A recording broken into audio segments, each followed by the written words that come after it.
ઓમ શ્રી ગણેશાય નમઃ. જય શ્રી કૃષ્ણ મિત્રો. શ્રીમદ ભગવદ્ ગીતાનો 18મો અધ્યાય મોક્ષ સંન્યાસ યોગ. મિત્રો, આજના દિવસે એકાદશીના દિવસે ગીતાજીના પાઠ કરવાથી, ગીતાજીના અધ્યાય સાંભળવાથી, ગીતાજી પૂરી વાંચવાથી ખૂબ પુણ્ય મળે છે, ખૂબ મહત્વ છે. આજના દિવસે પાઠ કરવાનું, કોઈ પણ ભગવાનના મંત્ર કે કોઈ પણ ભગવાનના સ્તુતિ પાઠ, સહસ્ત્ર, વિષ્ણુ સહસ્ત્ર, આ બધું જ બહુ પુણ્ય છે. આજે એકાદશીના દિવસે કરવાથી ભગવાન પ્રસન્ન થાય છે. તો આજે આપણે સાંભળીશું ગીતાજીનો 18મો અધ્યાય મોક્ષ સંન્યાસ યોગ. જો તમને વિડીયો સારો લાગે તો લાઈક કરજો, શેર કરજો અને આ ગીતાજીનો પાઠ બીજાને પણ સંભળાવજો. મિત્રો, આંગળી ચિંધ્યાનું પણ પૂન છે, તો તમે સાંભળી જશે. તો આપણા થકી જો કોઈ સાંભળશે ગીતાજીના પાઠ, તો આપણને એ વિફળ નહીં જાય, એનું ફળ જરૂર મળશે.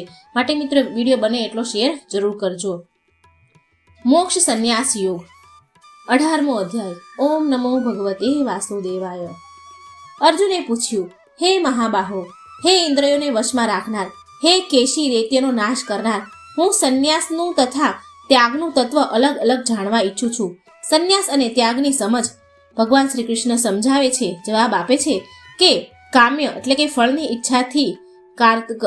ઈચ્છાથી કરાતા કર્મોના ત્યાગને જ્ઞાનીઓ સંન્યાસ કહે છે અને સર્વ કર્મોના ફળના ત્યાગને વિવેકીઓ ત્યાગ કહે છે. કેટલાક વિદ્વાનો કહે છે કે કર્મ માત્ર દોષયુક્ત છે, માટે તેમને છોડી દેવા જ યોગ્ય છે, અને બીજા કેટલાક કહે છે કે યજ્ઞ, દાન અને તત્રૂપ કર્મનો ત્યાગ કરવો યોગ્ય નથી. તો સંન્યાસ અને ત્યાગ આ બંનેમાંથી પહેલા ત્યાગના વિશે મારો નિશ્ચય સાંભળ.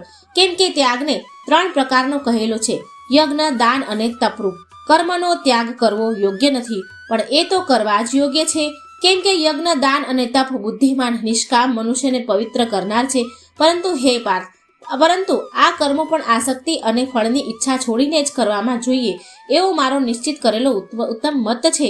પરંતુ નિયમ કર્મોનો ત્યાગ કરવો કદી પણ ઉચિત નથી. નિયત કર્મોનો ત્યાગ કરવો ઉચિત નથી, કેમ કે એ તો આપણું કર્તવ્ય છે. છતાં તેમનો મોહપૂર્વક ત્યાગ કરીને તો તેને તામસ ત્યાગ કહેલો છે. જે કંઈ કર્મ છે તે દુઃખરૂપ છે એમ સમજીને જે કર્મોને કર્તવ્યરૂપ શારીરિક કષ્ટના ભયથી છોડી દેવાય છે, તે રાજસ ત્યાગ છે. આવો ત્યાગ કરનારને ત્યાગનું ફળ પ્રાપ્ત થતું નથી. હે અર્જુન, કર્તવ્ય તરીકે નિયત થયેલું જે કર્મ પોતાના ધર્મ સમજીને આસક્તિ અને ફળની ઈચ્છાનો ત્યાગ કરીને કરાય છે, તે ત્યાગ સાત્વિક મનાય છે. આવો સાત્વિક ત્યાગી બુદ્ધિમાન અને સંશય રહિત હોય, દુઃખદ મુશ્કેલ કામોનો દ્વેષ કરતો નથી અને સુખદ સરળ કર્મમાં આસક્ત થઈ જતો નથી. દેહધારી દ્વારા સંપૂર્ણ રીતે કર્મનો ત્યાગ કરવો શક્ય નથી. તેથી જે કર્મફળનો ત્યાગ કરીને વર્તે છે તે જ ખરો ત્યાગી છે, એમ કહેવાય છે. કર્મ અને કર્મફળની સમજ. ઈશ્ફળ, અનિષ્ટ ફળ અને મિશ્ર ફળ, આ 3 પ્રકારનું કર્મોનું ફળ હોય છે. કામનાવાળા મનુષ્યને મરણ પછી બીજા જન્મમાં તે ફળ પ્રાપ્ત થાય છે, પરંતુ કર્મફળનો ત્યાગ કરીને કર્મ કરનારા સંન્યાસીઓને તે ફળ કદાપી પ્રાપ્ત થતું નથી. હે મહાબાહો, સાંખ્ય શાસ્ત્રમાં કર્મ સંબંધિત નિર્ણયને અંતે સમસ્ત કર્મોને સિદ્ધ કરનારા આ 5 કારણો કહ્યા છે: દેશ, કાળ એટલે કે સ્થાન, સમય તથા કર્તા અને જુદા જુદા સાધનો, તેમજ જુદી જુદી ક્રિયાઓ. અને 5મું દેવ સંસ્કાર છે, તે તું મારી પાસેથી સાંભળ. શરીર, મન અને વાણીથી મનુષ્ય જે કાંઈ સારું, શાસ્ત્ર વિહિત અથવા ખોટું, શાસ્ત્ર વિરુદ્ધ કર્મ કરે છે, તેમાં આ 5 કારણો હોય છે. પરંતુ આમાં કર્મ સિદ્ધના 5 કારણો હોવા છતાં પણ જે મનુષ્ય અશુદ્ધ બુદ્ધિને લીધે કેવળ પોતાને એકલાને જ કર્મોનો કરતા માને છે, તે અજ્ઞાની યથાર્થ સમજતો નથી. પરંતુ જે મનુષ્યો કર્મોના કરતા હું જ છું એવો અહંકારનો ભાવ નથી અને જેની બુદ્ધિ ફળની લાલસાથી લેપાતી નથી, તે આ બધા લોકોને મારી નાખે તો પણ વાસ્તવમાં તે ન મરે કે ન કર્મ બંધનમાં બંધાય. જ્ઞાન, જ્ઞેય અને જ્ઞાતા. જ્ઞાન જાણવાની વસ્તુ અને જાણનાર, આ 3 કર્મના પ્રેરક છે, તથા કરણ, ક્રિયા અને કર્તા, આ 3 ભેગા થવાથી કર્મ બને છે. સાંખ્ય ગુણોની ગણતરી કરનાર. શાસ્ત્રમાં જ્ઞાન, કર્મ અને કર્તાને પણ પ્રકૃતિના ગુણોના ભેદ પ્રમાણે 3 પ્રકારના કહેલા છે. તેમનું પણ તું યથાર્થ રૂપથી સાંભળ. જે જ્ઞાનથી મનુષ્ય જુદા જુદા દેખાતા સર્વભૂતોમાં એક રૂપ રહેલા અવિનાશી ભાવને જોઈ શકે છે, તે જ્ઞાનને તું સાત્વિક જાણ. અને તે જ્ઞાનથી મનુષ્ય જુદા જુદા દેખાતા સર્વભૂતોમાં જુદા જુદા પ્રકારના અનેક ભાવોને રહેલા જુએ છે, તે જ્ઞાને તું રાજસ જ્ઞાન જાણ. પરંતુ જે જ્ઞાન એક જ કાર્યમાં તેના સ્વરૂપને સમજ્યા વિના, તેનો હેતુ વિચાર્યા વિના તેમાં જ પૂરેપૂરી રીતે આસક્ત થઈ જાય છે તે અલ્પ જ્ઞાનને તામસ કહેલું છે. શાસ્ત્ર વિધિથી કર્તવ્ય તરીકે નિયત થયેલું જે કર્મ રાગ દ્વેષ અને આસક્તિ રહિત થઈને ફળની ઈચ્છા રાખ્યા વિના મનુષ્ય કરે છે તે સાત્વિક કર્મ છે. પરંતુ જે કર્મ હું જ કરતા છું એવા અભિમાનપૂર્વક ફળની ઈચ્છાવાળો મનુષ્ય બહુ મહેનત ઉઠાવીને કરે છે તેને રાજસ કર્મ કહ્યું છે. પરિણામ વસ્તુઓના બગાડ, હિંસા અને પોતાના સામર્થ્ય ન દેખીને મનુષ્ય મોહની અજ્ઞાનતાથી જે કર્મનો આરંભ કરે છે તે તામસ કર્મ કહેવાય છે. જે કરતા રાગ રહિત અને અહંકારી રહિત છે તથા ધૈર્ય અને ઉત્સુકતાયુક્ત તેમજ કાર્યની સિદ્ધિ કે અસિદ્ધિમાં નિર્વિકાર હર્ષ શોક વિનાનો છે તે સાત્વિક કરતા કહેવાય છે. અને જે કરતા રાગી, કર્મફળની ખૂબ ઈચ્છાવાળો, લોભી, હિંસાના સ્વભાવવાળો, મેલા ઈરાદાવાળો અને હર્ષ તથા શોકના આવેશવાળો છે તેને રાજસ કરતા કહેવાય છે. પરંતુ જે કરતા અવ્યવસ્થિત, અશિક્ષિત, અજ્ઞાની, અભિમાની, જિદ્દી, ઉપકારીને અપકાર કરવાવાળો, બીજાઓને છેતરવાવાળો, આળસુ, શોક કરવાવાળો અને દીર્ઘસૂત્રી, કાર્યમાં ખોટી ઢીલ કરવાવાળો તે તામસ કરતા કહેવાય છે. હે ધનંજય, હવે હું બુદ્ધિ અને ધૃતિ, ધીરજના ગુણો અનુસાર જે 3 પ્રકારના ભેદ છે તેને અલગ અલગ રૂપે પૂરેપૂરો કહું છું, સાંભળ. હે પાર્થ, જે બુદ્ધિ પ્રવૃત્તિ અને નિવૃત્તિ કરવા યોગ્ય અને ન કરવા યોગ્ય, ભય અને અભય તથા બંધન અને મુક્તિને તત્વથી જાણે છે તે સાત્વિક બુદ્ધિ છે. અને મનુષ્ય જેના વડે ધર્મ અને અધર્મને તથા કાર્ય અને અકાર્યને યથાર્થ રીતે જાણી શકતો નથી તે બુદ્ધિ રાજસી છે. પરંતુ અજ્ઞાનીથી ઢંકાયેલી જે બુદ્ધિ અધર્મને ધર્મ સમજે છે અને સર્વ પદાર્થોને અવળી રીતે જુએ છે તે બુદ્ધિ તામસી છે. હે પાર્થ, મનુષ્ય જે એકનિષ્ઠ ધૃતિથી મન, પ્રાણ અને ઇન્દ્રિયોની ક્રિયાઓને આત્મયોગથી ધારણ કરે છે તે ધૃતિ સાત્વિક છે.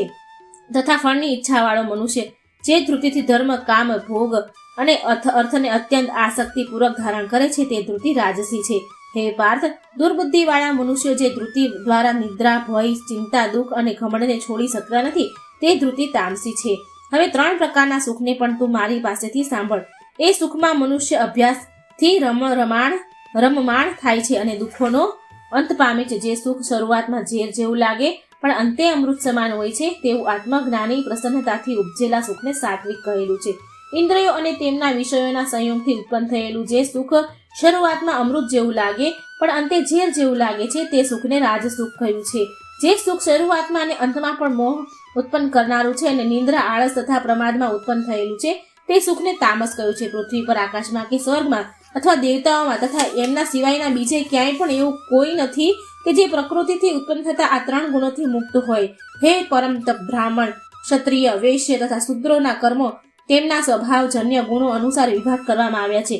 મનનો નિગ્રહ કરવો, ઇન્દ્રિયોને વશ કરવું, ધર્મ પાલન માટે કષ્ટ સહેવું, આંતરિક બાહ્ય શુદ્ધિ, બીજાઓના અપરાધને ક્ષમા કરવા, શરીર અને મનની સરળતા રાખવી, વેદ અને શાસ્ત્રનું જ્ઞાન હોવું, અનુભવ સિદ્ધ જ્ઞાન, પરમાત્મા અને વેદ વગેરેના આસક્તિનો ભાવ રાખવો આ બધા બ્રાહ્મણના સ્વભાવજન્ય કર્મ છે.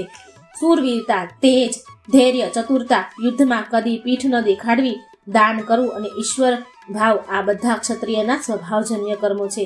ખેતી કરવી, ગૌ આદિ પશુપાલન અને રક્ષા કરવી, શુદ્ધ વેપાર કરવો આ બધા વૈશ્યના સ્વાભાવિક કર્મ છે. અને ચાકરી કરવી એ શુદ્ધ સ્વાભાવિક કર્મ છે. પોતપોતાના સ્વાભાવિક કર્મોમાં પામે છે પણ પોતાના કર્મમાં પુરોવાયેલો મનુષ્ય જે રીતે સિદ્ધિને પામે છે તે જ તું સાંભળ. જેનાથી સર્વ પ્રાણીઓ ઉત્પન્ન થયેલ કર્મોમાં પ્રવૃત્ત રહે છે તેમજ જેનાથી આ સર્વ જગત વ્યાપ્ત છે તે પરમાત્માને પોતાના સ્વધર્મ કર્મ દ્વારા પૂજીને મનુષ્ય મોક્ષરૂપ પરમ સિદ્ધિને પામે છે. સારી રીતે આચરેલા વિશેષ ગુણવાળા પરમ ધર્મ કરતા મુશ્કેલ અને ઓછા ગુણવાળો પોતાનો ધર્મ જ કલ્યાણકારક છે. કારણ કે પોતાના સ્વભાવથી નિયત કરેલા સ્વધર્મરૂપી કર્મનું આચરણ કરનારો મનુષ્ય પાપી બનતો નથી. હે કૌતન્ય, પોતાનું સ્વભાવજન્ય કર્મ દોષયુક્ત હોવા છતાં પણ તેનો ત્યાગ ન કરવો જોઈએ. કારણ કે જેમ અગ્નિ પોતે પેદા કરેલ ધુમાડાથી ઢંકાયેલી હોય છે તેમ પ્રત્યેક કર્મ કોઈને કોઈના દોષથી ઢંકાયેલો હોય છે. જેની બુદ્ધિ બધી જગ્યાએ આસક્તિ રહિત છે, જેને મન અને ઇન્દ્રિયોને જીત્યા છે, જેને કોઈ જાતની સ્પૃહા, સૂક્ષ્મ ઈચ્છા ન રહી નથી તે મનુષ્ય સંન્યાસ વડે પરમાત્માને નિષ્કામ કર્મો કરવા છતાં પણ કર્મબંધનથી મુક્ત થવારૂપ પરમ સિદ્ધિને પામે છે. એ પ્રમાણે સિદ્ધિ પામેલો મનુષ્ય જે રીતે જ્ઞાનના પરમ લક્ષ્યરૂપ પરમાત્માને બ્રહ્મને પામે છે કે જાણે છે તે રીતને તું મારી પાસેથી ટૂંકમાં સાંભળ. ઉપર કહ્યું તે પ્રમાણે તેઓ વિશુદ્ધ બુદ્ધિવાળો યોગી દ્રઢતાપૂર્વક પોતાનો નિયમ કરીને તેના શબ્દ, સ્પર્શ વગેરે ઇન્દ્રિયોને વિષયોના ત્યાગ કરીને રાગ દ્વેષને છોડી દઈને જ્યારે એકાંત સ્થાને સેવે છે અલ્પ આહાર લે છે, વાણી, શરીર તથા મનને વશમાં કરીને નિરંતર મારા ધ્યાન યોગમાં પરાયણ રહીને વૈરાગ્ય ધારણ કરે છે અને તે દ્વારા અહંકાર, બળ, દર્પ, યોગ બળનો દુરુપયોગ ન કરો, કામ, ક્રોધ, પરિગ્રહ, સંગ્રહ ન કરો વગેરેનો ત્યાગ કરીને મમતા રહિત અને શાંત પ્રસન્ન ચિત્તવાળો થાય છે, ત્યારે જ તે બ્રહ્મ ભાવને પામવા માટે યોગ્ય બને છે. બ્રહ્મ ભાવને પામેલો તે પ્રસન્ન ચિત્તવાળો મનુષ્ય કશાના શોક કરતો નથી કે કશાની ઈચ્છા કરતો નથી અને સર્વભૂતો પ્રત્યે સંભાવ રાખતો મારી પરમ ભક્તિને પામે છે.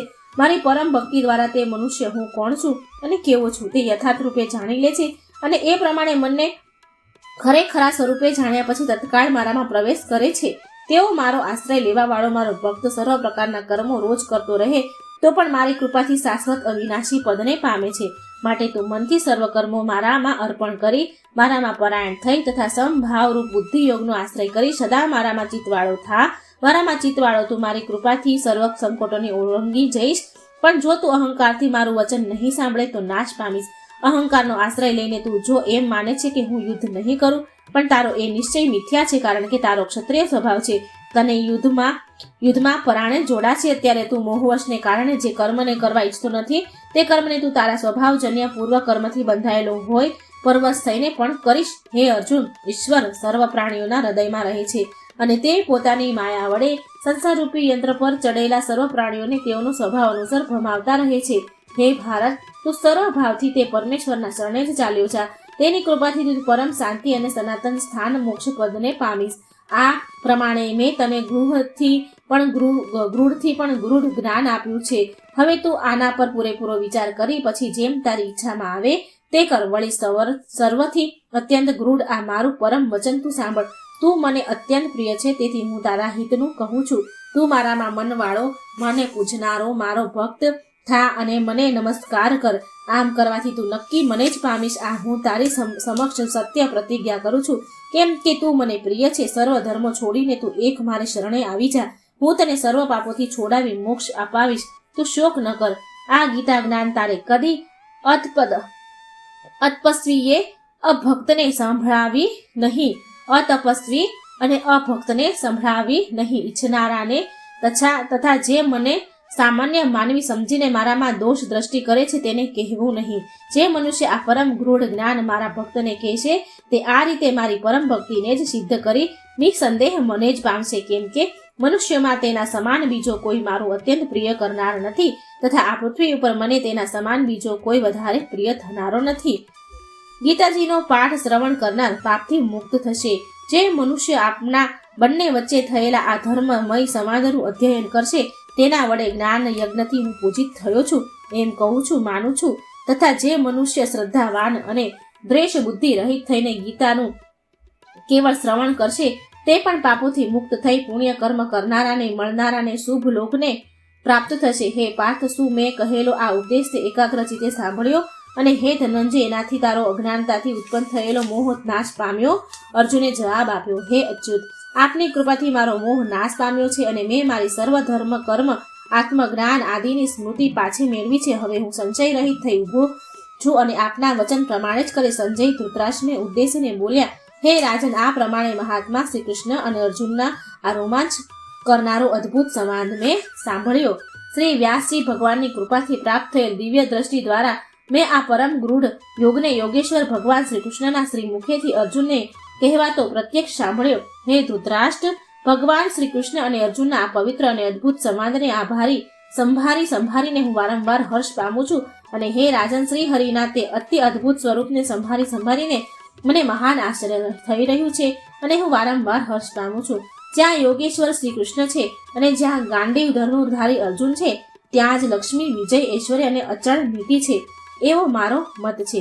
ઇતિ શ્રીમદ ભગવદ્ ગીતામાં શ્રી કૃષ્ણ અર્જુનને વચ્ચે થયેલ સંવાદમાં મોક્ષ સંન્યાસ યોગ નામનો 18મો અધ્યાય અહીં સંપૂર્ણ થાય છે. 18મા અધ્યાયનું મહાત્મય ફળ. મિત્રો, આ અધ્યાયનું ફળ શું છે એ તમે સાંભળો. શંકર ભગવાન પાર્વતીજી અને વિષ્ણુ ભગવાન લક્ષ્મીજીને કહે છે કે ગીતાજીના 18મા અધ્યાયનું મહાત્મા ફળ વિશે અમને સંભળાવો, જે વેદોથી પણ ઉત્તમ છે, સર્વશાસ્ત્રો માટે સર્વસ્વ છે, તેમાં સંસારના દુઃખોથી ઝાડને છિન્ન ભિન્ન કરનાર છે. સિદ્ધ પુરુષો માટે આ પરમ રહસ્યમય વસ્તુ છે. મહાત્મયની કથા. મેરુ પર્વતના શિખર પર અમરાવતી નામની એક દેવતાઓની રમણીય નગરી છે. તેને પૂર્વકાળમાં વિશ્વકર્માએ બનાવી હતી. આ નગરીનો રાજા ઇન્દ્ર તેની પત્ની સચી સાથે રહેતો હતો. એક દિવસની વાત છે. ઇન્દ્ર દરબાર ભરીને બેઠો હતો. એવામાં જ ઇન્દ્રએ જોયું કે વિષ્ણુ ભગવાનના દૂતો એક અદ્ભુત પુરુષને લઈને આવી રહ્યા છે. તે પુરુષને 1000 આંખો હતી. વળી તેના મુખ પર સૂર્ય સમાન તેજ હતું. ઇન્દ્ર તે 1000 આંખોવાળા પુરુષને તેજ જીરવી ન શક્યા. મણિમય સિંહાસન પરથી પડી ગયા અને બેભાન થઈ ગયા. આથી ઇન્દ્રના સેવકોએ દેવલોકના સામ્રાજ્યનો મુંગટ તે અદ્ભુત પુરુષના મસ્તક પર મૂકી તેને સિંહાસન પર બેસાડ્યો. પછી તો સ્વર્ગના નવા રાજાની ખુશાલીમાં દિવ્ય ગીતો ગવાવા લાગ્યા. દેવાંગનાઓ સાથે દેવતાઓની તેની આરતી ઉતારવા લાગ્યા. ઋષિઓએ વેદ મંત્રો ઉચ્ચારણ કરીને તેને આશીર્વાદ આપ્યો. ગંધર્વો મધુર સ્વરમાં મંગલમય ગીતો ગાવા લાગ્યા. કિન્નરો સંગીતના કર્ણપ્રિય સૂર વહાવા લાગ્યા. અને અપ્સરાઓ મનોહર નૃત્ય કરવા લાગી. જ્યારે ઇન્દ્ર ભાનમાં આવ્યો ત્યારે તેને જાણ થઈ કે તેનું ઇન્દ્રાસન છીનવાઈ ગયું. હવે તે સ્વર્ગનો અધિપતિ રહ્યો નથી. તેને વિષ્ણુ ભગવાન પાસે જઈને ફરિયાદ કરી કે પ્રભુ, મારાથી એવો કયો અપરાધ થયો કે મારું ઇન્દ્રાસન છોડવું પડ્યું મારે? પૂર્વકાળે મેં 100 યજ્ઞનું અનુષ્ઠાન કરી તમને પ્રસન્ન કરીને આ સ્વર્ગાધિપતિનું પદ પ્રાપ્ત કર્યું હતું. પરંતુ તે પુરુષે એવું તે શું કર્મ કર્યું છે કે તેના પુણ્ય બળ મારા કરતાં પણ વધી ગયું અને આજે દેવલોકનો અધિપતિ બની ગયો? ત્યારે ભગવાન વિષ્ણુએ કહ્યું, હે ઇન્દ્ર, તે અદ્ભુત પુરુષ નિત્ય ગીતાજીના 18મા અધ્યાયના 100 પાઠ અત્યંત શ્રદ્ધાપૂર્વક કરે છે. આ પાઠનું પુણ્ય સર્વ પુણ્યોમાં શિરોમણી છે. તેથી તેનું પુણ્ય બળ વધી જતાં તે દેવલોકનો અધિપતિ થયો છે. તમે પણ નિત્ય ગીતાજીના 18મા અધ્યાયનો પાઠ શ્રદ્ધાપૂર્વક કરશો તો તેના પુણ્ય બળે અવશ્ય તમને ઇન્દ્રાસન પાછું મળશે. વિષ્ણુ ભગવાનના આ વચન સાંભળીને ઇન્દ્ર ગોદાવરી તટ પર જઈને ગીતાજીના 18મા અધ્યાયનો નિત્ય 100 પાઠ કરવા લાગ્યા. ધીરે ધીરે ઇન્દ્રનું પુણ્ય બળ વધતું ગયું.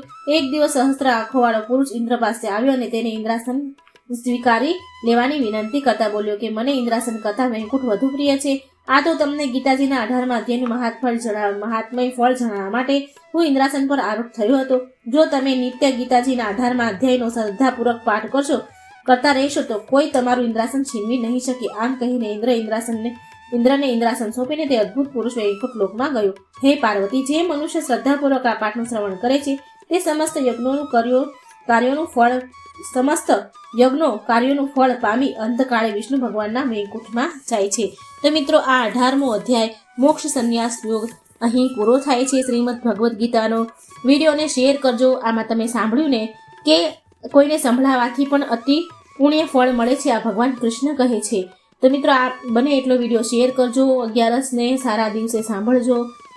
વિડીયો સારો લાગે તો લાઈક અને શેર કરી ચેનલને સબસ્ક્રાઈબ જરૂર કરી દેજો. જય શ્રી કૃષ્ણ. રાધે રાધે. Thank you.